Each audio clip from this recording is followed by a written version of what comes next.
সকাল সকাল বানিয়ে নিন চিড়ে আর সুজি দিয়ে হেলদি ব্রেকফাস্ট বা নাস্তার রেসিপি। খেতে কিন্তু দুর্দান্ত হয় আর বানানো খুবই সহজ। এর জন্য প্রথমেই এক বাটি চিড়ে নিয়ে নিতে হবে। এই রেসিপিটার জন্য পাতলা চিড়ে নিলেই বেশি ভালো হয়, তবে যদি পাতলা চিড়ে একান্তই হাতের কাছে না থাকে তো মোটা চিড়ে চাইলে আপনারা নিতে পারেন। তবে চিড়ে যেটাই নিন না কেন ভালো করে ধুয়ে বেছে পরিষ্কার করে নিতে হবে। কিন্তু এবার আমি চিড়েটাকে ধুয়ে নিয়েছি ভালো করে, একবার থেকে দুইবার মতো ভালো করে ধুয়ে নিতে হবে। তবে চিড়েটা বেশ পরিষ্কার ছিল তাই আমাকে খুব বেশি ধুতে হয়নি। এবার এর মধ্যে নিয়ে নিচ্ছি এক বাটি পরিমাণে সুজি, মানে যেই বাটিতে চিড়ে নিয়েছিলাম সেই বাটিরই পরিমাপ করে সুজি নিয়ে নিলাম। চিড়ে যেহেতু হালকা সেই জন্য একটু কম হয়েছে পরিমাণে, আর সুজিটা একটু বেশি।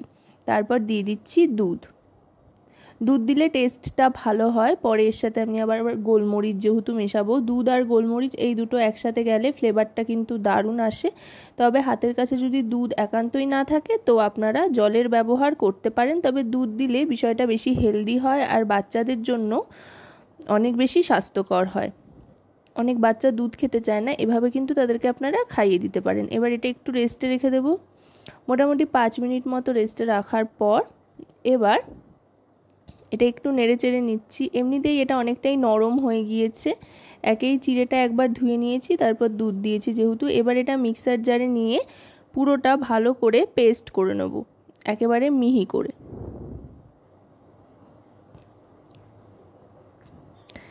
এবার একটু জল দিয়ে দিচ্ছি, যেই বাটিতে দুধটা ছিল সেই বাটি ধোয়া জল যেহেতু দিলাম সেই জন্য জলটা একটু সাদা সাদা লাগছে। এবার জলটা দিয়ে একটু মিশিয়ে নিচ্ছি আলতো করে। এবার এটাকে পেস্ট করে নেব। এই পেস্টটা কিন্তু তৈরি হয়ে গিয়েছে। এবার এটা নাবিয়ে নিচ্ছি একটা মিক্সিং বোলের মধ্যে, একটু ভালো করে ফেটিয়ে নিচ্ছি যাতে ভেতর থেকে বেশ ফ্লপি হয়। যেহেতু চিড়ে পড়েছে, চিড়েতে একটা কাঁচা ভাব থাকে, তাই যাতে কাঁচা ভাব না থাকে তাই এটা কিন্তু একটু ভালো করে ফেটিয়ে নিতে হবে। এবার পরিমাণ মতো নুন দিয়ে দিলাম, তারপর দিয়ে দিচ্ছি চিনিটা একটু পরিমাণ মতো দিতে হবে, তা না হলে কিন্তু খেতে ভালো লাগবে না। এবার দিয়ে দিচ্ছি বেশ খানিকটা পরিমাণে গোলমরিচ গুঁড়ো, যেটা বললাম এর আগে দুধের সাথে এই গোলমরিচ গুঁড়োটা কিন্তু দারুণ লাগে। আর একটু জল দিয়ে দিচ্ছি যেহেতু অনেকটাই ঘন রয়েছে, আর একটু জল দিয়ে এটাকে ভালো করে মিশিয়ে নিচ্ছি। খুব বেশি মশলাপাতি কিন্তু এতে ব্যবহার করছি না। অনেক সময় পরোটা খেতে ইচ্ছে করলে এটা আপনারা বানিয়ে নিতে পারেন, পরোটার স্বাদও পাবেন অথচ হেলদিও। এবার একটু খাবার সোডা দিয়ে দিচ্ছি। এই খাবার সোডাটা কিন্তু অবশ্যই ব্যবহার করবেন। 1 টিস্পুন পরিমাণে দিয়ে দিলাম, দিয়ে ভালো করে ফেটিয়ে নিচ্ছি, এতে ভেতরটা বেশ ফ্লপি হবে। এবার দিয়ে দিচ্ছি আলু আর টমেটো কুচি। আলুগুলো একদম সরু সরু করে কেটে নিয়েছি আর টমেটোগুলো একদম পাতলা পাতলা ছোট ছোট টুকরোয় কেটে নিয়েছি। কেটে নিয়ে এবার ভালো করে মিশিয়ে নেব।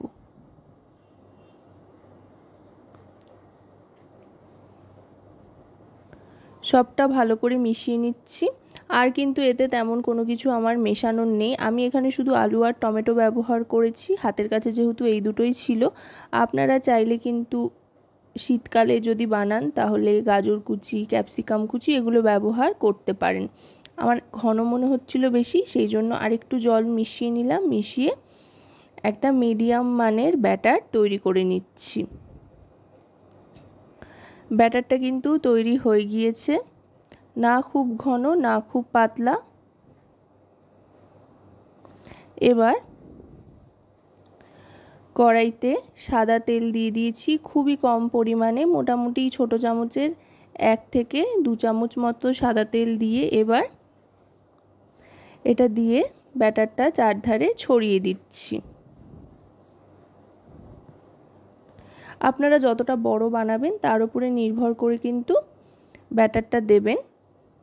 মিডিয়াম সাইজের হলে অল্প পরিমাণে দেবেন, যদি একটু বেশি বড় বানাতে চান তো একটু বেশি করে দেবেন। এইভাবে দিয়ে চারদিকটা একটা ছোট হাতা চামচ বা হাতার সাহায্যে, যেটা দিয়ে করতে আপনাদের সুবিধা হয়, ছড়িয়ে দিয়ে তারপরে ঢাকনা চাপা দিয়ে দিতে হবে। গ্যাসের ফ্লেমটা মিডিয়ামে রেখে মোটামুটি 1 মিনিট মতো একটু অপেক্ষা করতে হবে।